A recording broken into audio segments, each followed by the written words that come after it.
Most important चीज ये समझने वाली है कि हम डरे क्यों हैं। क्योंकि मीडिया ने हमको डरा दिया इस वजह से हम डरे हुए हैं, या सब डरे हुए हैं इसलिए हम डरे हुए हैं, या कोई रीजन है हमारे डरने के पीछे। बेसिकली जो इंफॉर्मेशन है जिसके बेस पे हम सोच रहे हैं वो इंफॉर्मेशन सही इंफॉर्मेशन नहीं है, वो कंप्लीट इंफॉर्मेशन नहीं है, वो इनकम्प्लीट इंफॉर्मेशन है। इस वजह से हम डरे हुए हैं। अगर एक बार क्लियर हमारे पास में इंफॉर्मेशन आ जाए, हमको क्लियरली समझ आ जाए कि एग्जैक्टली हो क्या रहा है, तो हो सकता है हमारा जो डर है वो बहुत ही कम हो जाए या फिर बिल्कुल ही खत्म हो जाए। करंट सिचुएशन ये है कि नियर अबाउट 2 लाख केसेस हो चुके हैं इंडिया में, करीब करीब 5,800 डेथ्स हो चुकी हैं, 40 लाख टेस्ट हो गए हैं। और ये सबसे इंपॉर्टेंट है समझना हमको कि इस टेस्ट का क्या रोल है, जो भी हमारा डर है उससे उसका क्या कनेक्शन है। तो अगर मैं किसी से भी पूछूंगा कि भाई आप क्यों डरे हुए हो, वो कहेंगे कि इसमें डेथ रेट बहुत ज्यादा है। मैं कहूंगा कितना ज्यादा है, तो वो कहेंगे 2 लाख में से 5800 की डेथ हो गई है। तो दैट मीन्स कितना हो गया डेथ रेट, नियर अबाउट 3% हो गया। 3% का मतलब कि 100 लोगों को होता है, उसमें से 3 की डेथ हो जाती है। क्या ये सच है? पहले इसको समझने की कोशिश करते हैं कि 3% ये कितना है। टेस्ट कितने हुए अभी तक? 40 लाख हुए हैं। और अगर किसी को देखना है कि कितने टेस्ट हुए हैं, कितने हो रहे हैं डेली बेसिस पे, तो एक वेबसाइट है worldometers.info, वहां पर जाकर के आप देख सकते हो कि डेली बेसिस पे कितने टेस्ट बढ़ रहे हैं, किस किस कंट्री में कितने कितने हैं, वो सब आ जाएगा उसके अंदर। तो अभी टेस्ट समझना जरूरी क्यों है? क्या इंडिया की पॉपुलेशन 40 लाख है? नहीं है। इंडिया की पॉपुलेशन क्या है? 130 करोड़। उसमें से टेस्ट कितने हुए हैं? 40 lakh, which is not even 1%। 1% भी देखे तो 1 करोड़ 30 लाख होता है। तो 40 लाख टेस्ट हुए, जिसमें से केसेस कितने डिटेक्ट हुए? Near about 2 lakh. ये बिल्कुल ऐसा है जैसे मान लो कि अगर मैं आपसे पूछता हूं कि दिल्ली में रोड्स के ऊपर कितने एक्सीडेंट होते हैं, तो आप क्या कहोगे? आप कहोगे भाई मुझे नहीं पता। तो मैं कहूंगा पता करो, लेट्स फाइंड इट आउट कि भाई कितने एक्सीडेंट होते हैं। तो हमने क्या किया, 10 अलग अलग पॉइंट पे 10 सीसीटीवी कैमरास लगा दिए, और उन सीसीटीवी कैमरास में कैप्चर करना शुरू कर दिया कि कितने एक्सीडेंट्स हो रहे हैं इन 10 अलग अलग पॉइंट्स पे। तो उसके बाद में मैंने 1 महीने बाद आपसे पूछा कि हाँ भाई दिल्ली में कितने एक्सीडेंट्स होते हैं, तो आप कह रहे हो दिल्ली के 10 एक्सीडेंट होते हैं। तो मैं कहूंगा आपको कैसे पता? आप कहोगे भाई हमने कैमरास लगाया, उसमें कैप्चर हुआ है, हमारे पास में प्रूफ है। तो मैंने कहा लेकिन क्या 10 ही जगह है जहां पे वो कैमरास लग सकते हैं? दिल्ली में ऐसी कितनी जगहें हैं जहां पे कि कैमरास लग सकते हैं, लगने चाहिए अगर एक्चुअल में हमको डिटेक्ट करना है। तो सिर्फ ये नहीं ना कि उस 10 के बेस पे हम बोले कि भाई 10 एक्सीडेंट हो रहे हैं, क्योंकि दिल्ली में एक्चुअल में तो हजारों एक्सीडेंट्स हो रहे हैं दिल्ली के। तो ये सारी हमारी कैलकुलेशंस ही गलत हो गई। इसलिए इसमें टेस्टिंग का बहुत बड़ा रोल है।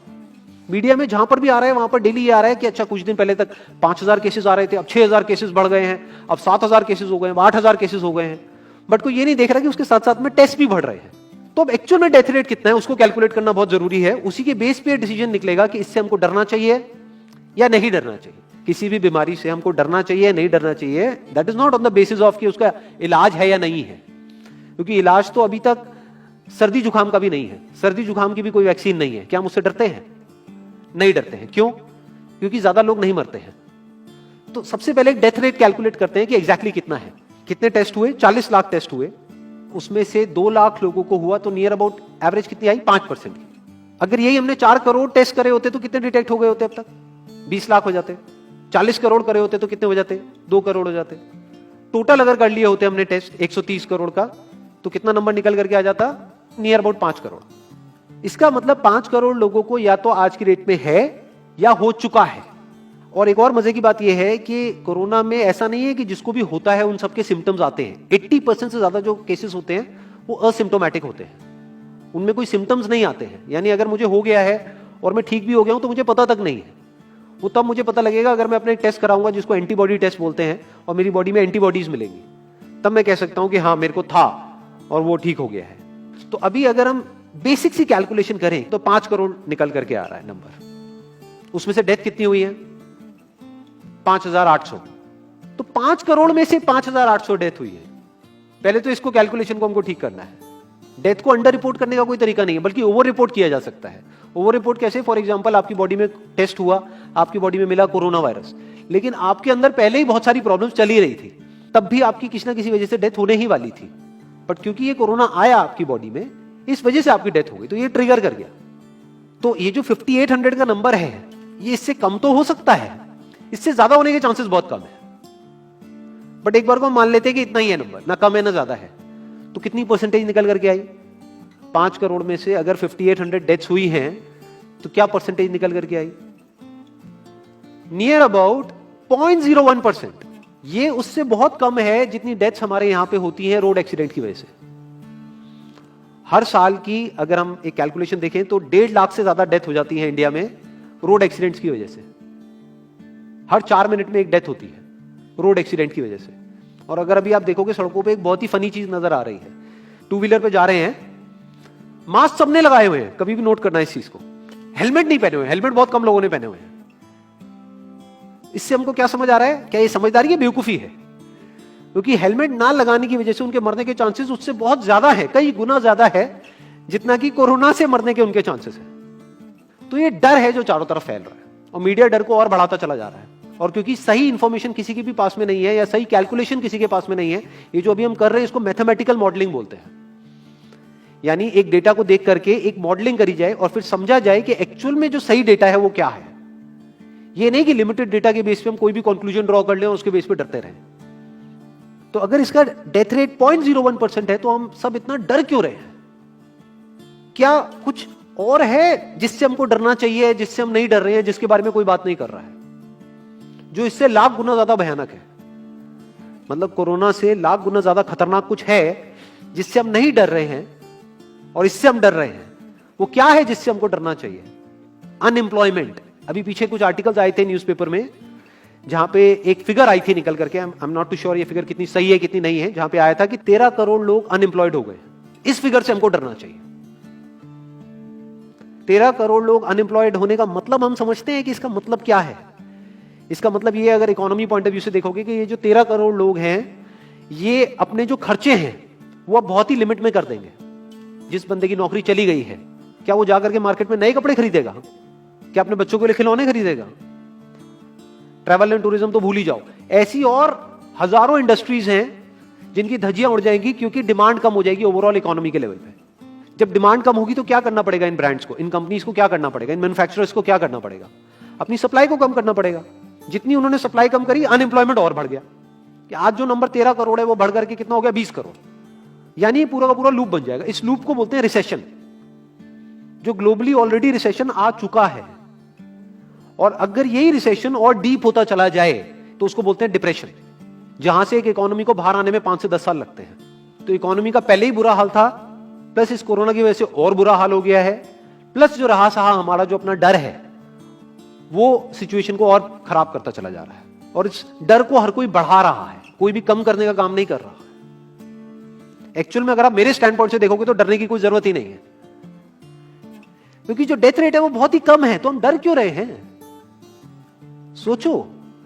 बस इसलिए कि डेथ नहीं होनी चाहिए। अगर यही हमारा ऑब्जेक्टिव है कि डेथ नहीं होनी चाहिए, मतलब हम कहते हैं कि किसी की डेथ नहीं होनी चाहिए, तो फिर तो लॉकडाउन परमानेंट हो जाना चाहिए। सड़कों पे निकलना ही नहीं चाहिए, क्योंकि सीधा सीधा 1.5 लाख डेथ बचेंगी।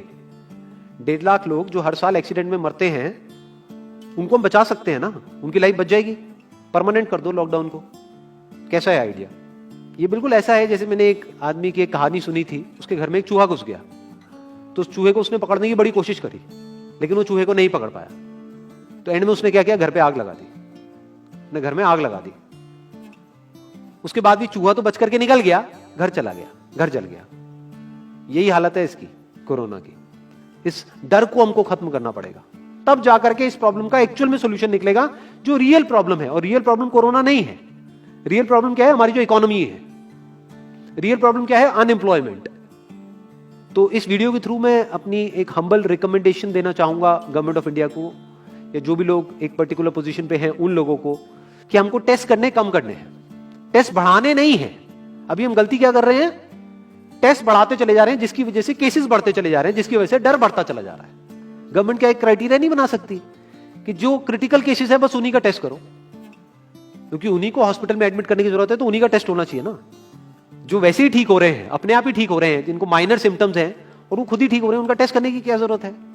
उससे तो पैनिक और बढ़ेगा। और अगर टेस्ट कर भी दिया तो हम करने क्या वाले हैं? उनको क्या हॉस्पिटल में एडमिट करने वाले? नहीं, घर पे क्वारंटाइन करने वाले हैं। अभी जो क्वारंटाइन वाला फंडा है, ये भी जब बेस छोटा होता है तब तो काम करता है, जब करोड़ों में हो जाता है तब काम नहीं करता है। मैं अगर एग्जांपल से समझाने की कोशिश करूं, जो मेरी थॉट प्रोसेस है उसको इमेजिन करो। एक ऐसी सिचुएशन है कि हमें घर में है और चारों तरफ से बाढ़ आई हुई है, और ये जो घर है हमारा वो ऐसा है, इसको इमेजिन करो, जहां पे हजारों दरवाजे हैं। तो हम क्या करें? इसमें से एक दरवाजे को पकड़ लें और उसी को पक्का करते चले जाएं। ये है क्वारंटीन, और बाकी के हजारों खुले पड़े हैं। एक को हम पक्का करते चले जा रहे हैं क्योंकि यहां से पानी अंदर नहीं आना चाहिए। इंडिया की पॉपुलेशन क्या है? 130 करोड़। टेस्ट कितने हुए हैं अभी तक? 40 लाख। दिल्ली के कितने हो रहे हैं? 1 लाख। महीने के कितने हुए? 30 लाख। साल के कितने हुए? 3 करोड़ 60 लाख। तो यानी कि अगर हमको सबका टेस्ट करना है तो कितने साल लगेंगे? 36 साल। तो जब हमको दिख रहा है साफ साफ कि हम सबका टेस्ट कर ही नहीं सकते, तो हम टेस्ट क्यों बढ़ाते चले जा रहे हैं? या तो सबका टेस्ट करो और सब में से सबको देख करके सबको क्वारंटाइन कर दो। ये बिल्कुल ऐसा हुआ कि वो जो घर है जिसकी मैंने अभी बात करी, या तो उसको हर तरफ से सिक्योर करो कि अगर उसके 1000 दरवाजे हैं तो एक को बंद मत करो, सारे बंद कर दो। तब आप कह सकते हो कि यहां पानी अंदर नहीं आएगा, कि हमने 130 करोड़ लोगों का टेस्ट कर लिया है, उसमें से केसेस निकल गए हैं 6 करोड़ और 6 करोड़ को हमने क्वारंटीन कर दिया है। अब ये आगे नहीं फैलेगा, अब 6 करोड़ से 10 करोड़ पे नहीं जाएगा। बट हमने टेस्ट ही करे 40 लाख, जिसमें से केसेस आए 2 लाख। अगर इन 2 लाख को हमने क्वारंटीन कर भी दिया तो बाकी करोड़ों लोग तो बाहर घूम रहे हैं ना, तो उससे होगा क्या? तो अब हमको समझ जाना चाहिए कि इसको रोकने का कोई तरीका नहीं है। तो अब इसका प्रैक्टिकल सॉल्यूशन क्या है? गवर्नमेंट की तरफ से हमको सिर्फ ये इंफॉर्मेशन चाहिए कि भैया अभी कितने बेड्स ऑक्यूपाइड हैं आपके स्टेट में, और अभी कितने और आपने अरेंजमेंट कर रखा है और कितने और कर सकते हो। अब वो बेड चाहे किसी हॉस्पिटल में हो चाहे किसी होटल में हो। और प्लस ये इंफॉर्मेशन क्यों नहीं जा रही लोगों के पास में कि इतना डरने की जरूरत नहीं है जितना आप डर रहे हो। हाँ ठीक है, प्रिकॉशंस लो, सेफ्टी मेजर्स लो, सोशल डिस्टेंसिंग को मेंटेन करो, लेकिन इतना डरने की जरूरत नहीं है जितना आप लोग डर गए हो, क्योंकि डेथ रेट कम है।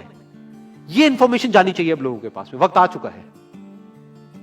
अगर ये नहीं गई तो प्रॉब्लम सॉल्व नहीं होने वाली इकोनॉमी के लेवल पे। कॉन्फिडेंस खत्म हो चुका है, रियलिटी को हमको पहले समझना होगा। अभी प्रॉब्लम क्या हो रही है? हम कह रहे हैं कि हाँ कंस्ट्रक्शन एक्टिविटीज अलाउड है। गवर्नमेंट को क्या लग रहा है अलाउड बोल करके सारी प्रॉब्लम सॉल्व हो जाएगी। अलाउड तो हो गई, बट मेरे जो फ्रेंड्स हैं जो कंस्ट्रक्शन इंडस्ट्री में हैं वो बता रहे हैं कि लेबर ही नहीं है, लेबर सारी अपने गांव चली गई है। तो अब कौन कंस्ट्रक्शन करेगा वहां पे?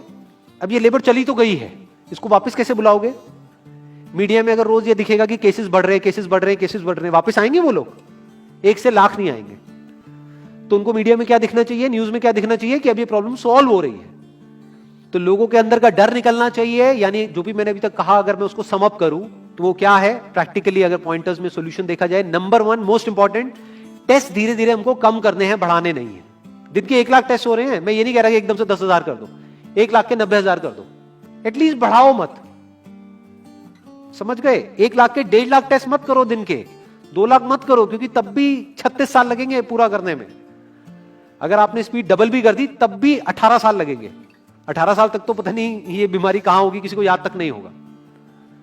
तो करना क्या है गवर्नमेंट को? अगर थोड़ा सा सेंसिबली चले कि टेस्ट को धीरे धीरे कम करते चले जाओ, यानी 1 लाख से 90,000 कर दो, फिर कुछ दिन बाद 80,000 कर दो, फिर 70,000 कर दो। इसकी वजह से क्या होगा? मीडिया में केसेस कम होते हुए दिखेंगे, अखबारों में केसेस कम होते हुए दिखेंगे, हर जगह पे जहां पे अभी आ रहा है कि अभी तक की सबसे बड़ी फिगर, आज तक के सबसे ज्यादा केसेस, वो सब धीरे धीरे कम हो जाएंगे। कम मीडिया में पैनिक फैलेगा, कम पैनिक फैलेगा लोगों में, धीरे धीरे लोग बाहर निकलना शुरू होंगे, जो अभी नीड ऑफ द आवर है। धीरे धीरे लोग बाहर निकलेंगे, धीरे धीरे डिमांड बढ़ेगी, धीरे धीरे लोगों में कॉन्फिडेंस आएगा, धीरे धीरे लोग जो गांव चले गए हैं वो वापस आएंगे। एक्चुअल में काम शुरू होगा, ऑन पेपर नहीं कि काम शुरू हो गया है, एक्चुअल में लोगों का काम शुरू होगा, लोगों का काम शुरू होगा, इकोनॉमी शुरू होगी। बिल्कुल ऐसा है जैसे 2 महीने के लिए आप किसी गाड़ी को बंद करके कहीं पे रख दोगे राज में, तो क्या होगा? बैटरी डाउन हो जाएगी। उस वक्त क्या करना पड़ेगा? उसको धक्का मारना पड़ेगा। तो अभी उस धक्के की जरूरत है, जंप स्टार्ट की जरूरत है। अब जो टाइम है वो डरने का नहीं है, इस डर को खत्म करने का है। क्योंकि कोरोना ने जितने लोगों को नहीं मारा, ये डर मारने वाला है असलियत में। तो अब इस डर को खत्म करने का टाइम आ गया है। अब हम सबको मिलकर के दिमाग ये लगाना है, ये नहीं कि डर को कैसे बढ़ाएं, बल्कि दिमाग ये लगाना है कि डर को कैसे कम करें या खत्म करें, और लोगों के कॉन्फिडेंस को कैसे वापस से लेकर के आए।